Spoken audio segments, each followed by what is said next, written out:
Hey there, wonderful listeners. Welcome back to another episode of Blueprint for Life. Whether you're tuning in for the first time or you're back for more, I want you to know just how much I appreciate you being here. Now, whether your pants are hanging low, your skirts are tight, or you're more at home in a sharp suit or an elegant ankle-length dress, this message is for everyone. We're all on this journey together, and every single one of you has a place right here.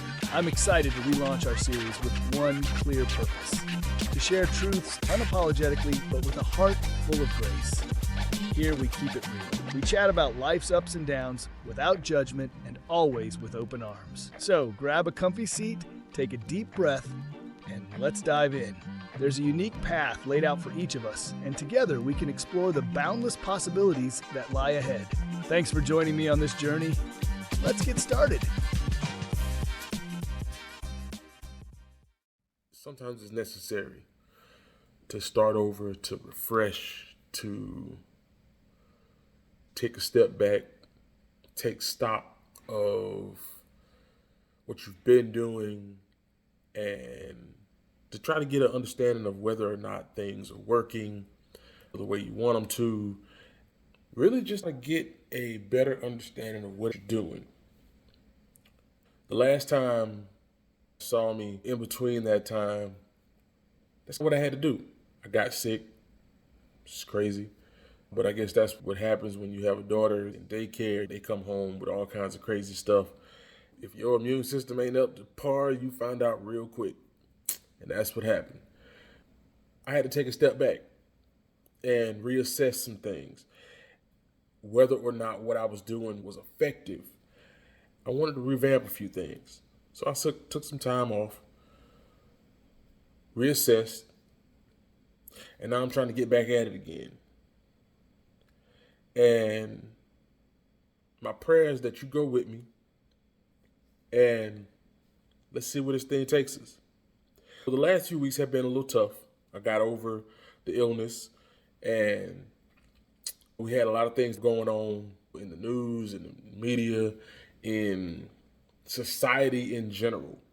I've seen some of the worst and most terrible things being said by people that claim to be Christians. For the sake of party affiliations, we have cast away what it means to be Christian, literally to be Christ-like. Matthew 25, 35, and 36 references when Jesus taught concerning the final judgment and what would be said to those who had shown mercy, those who had fed and quenched his thirst, welcomed him when he was a stranger, clothed him when he was naked, and visited him when he was sick and in prison. Those would be the ones to receive eternal glory. When those people showed confusion, when could we have possibly shown you this mercy? When could we have possibly done all of these things for you? When did we feed you? When did we give you something to drink? When did we clothe you when you were naked? When did we visit you when you were sick or in prison?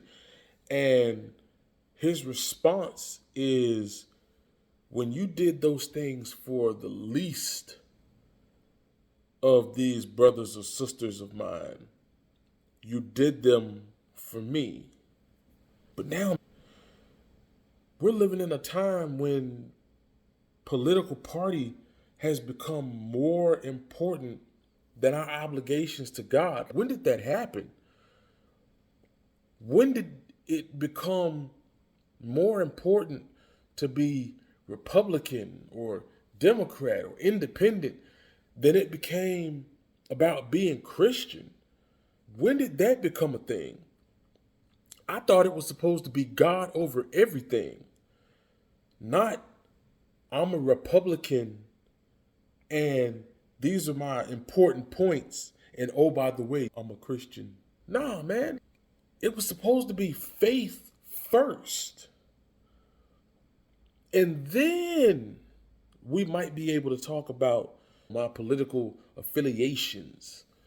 But we've gotten so wrapped up in this thing, the so-called party of faith has tossed faith out the door.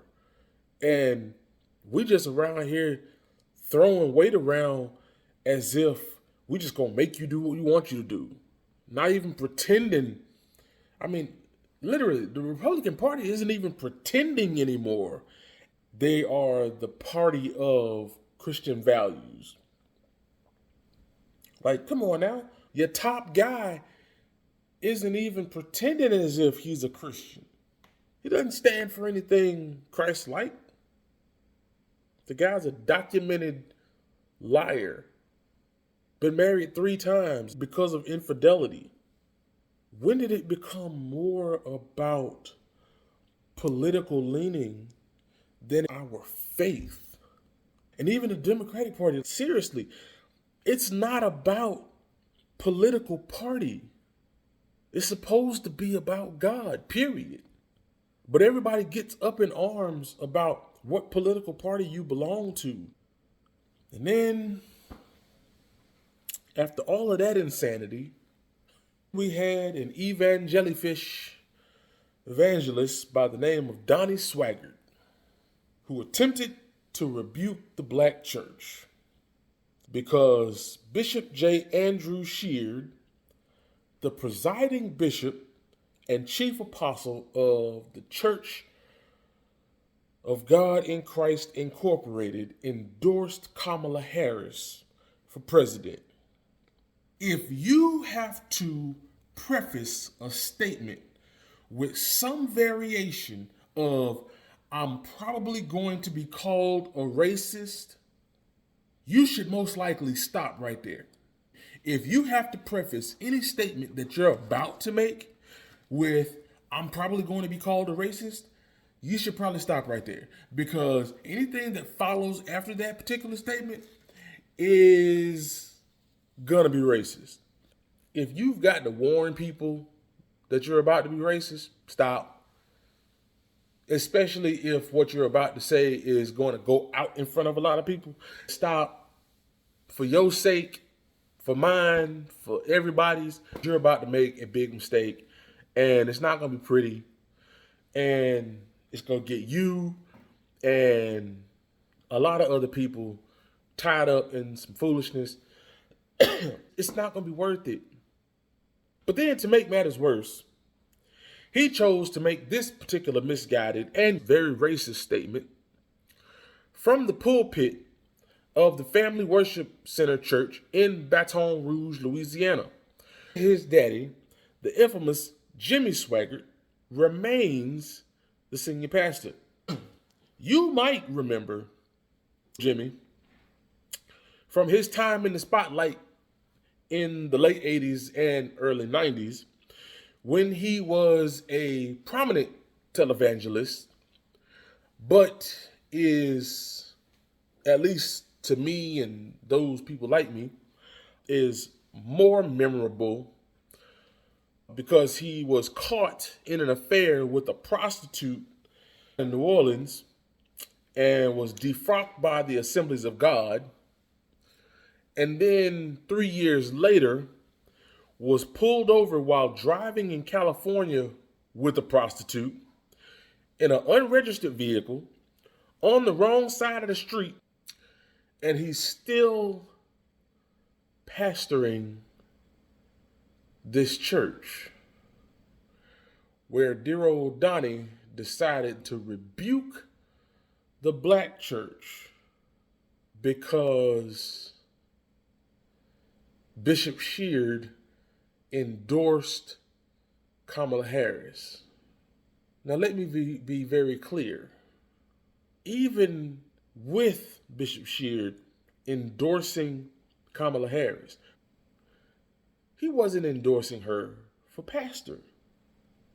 He was endorsing her for president because he agreed with some of her policies. Not all, just some. And he was able to agree with more of her policies than with her opponent's policies. So, from a political standpoint, he chose to endorse the politician, not pastor, the politician that he was able to agree with more of the policies that he agreed with than the ones that he disagreed with.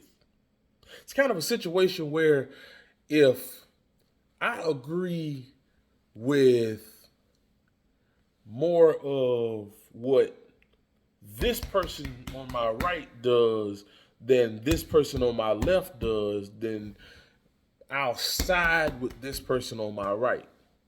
We may not agree on everything. It might be a 60-40 split.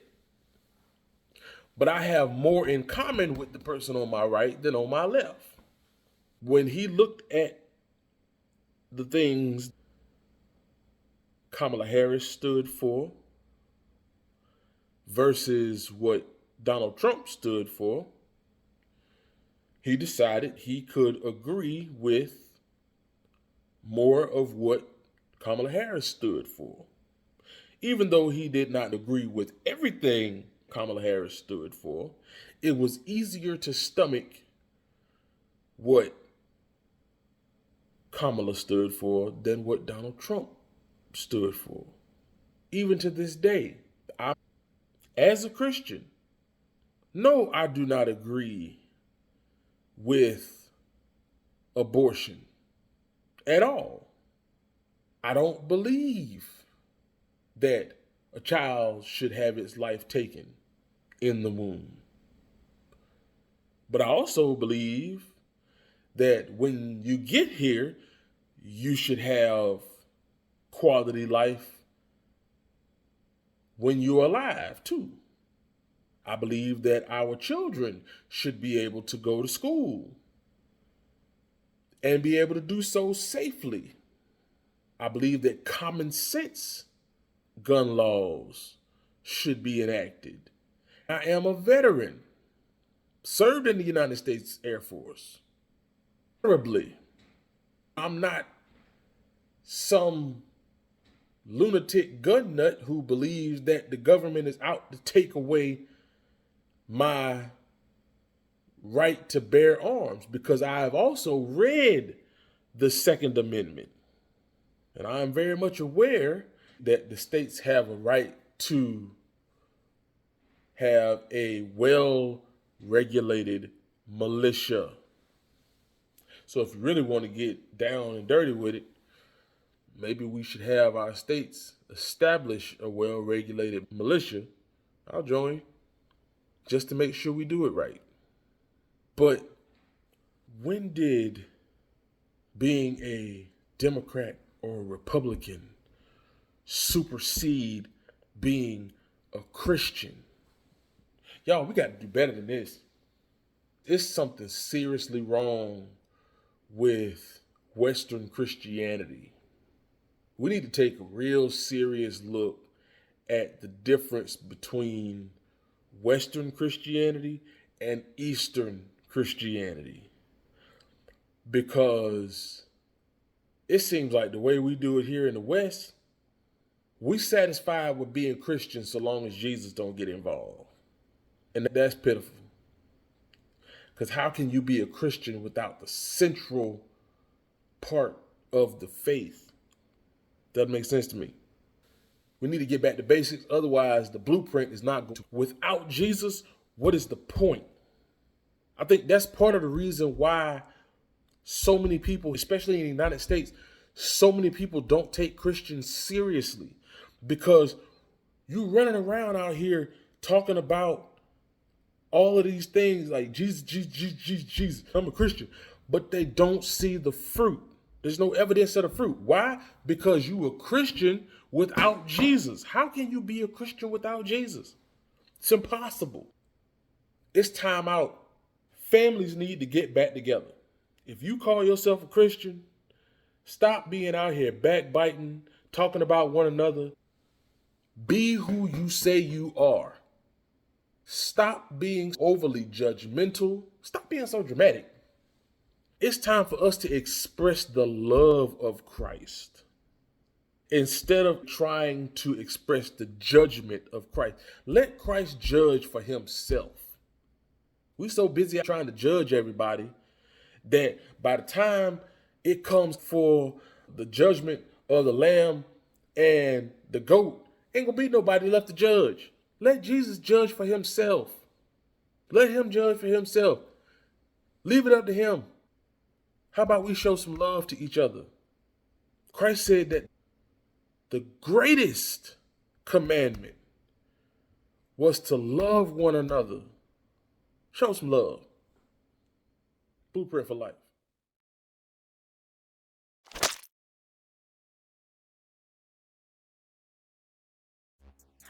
Thank you so much for taking the time to listen to us here at Blueprint for Life.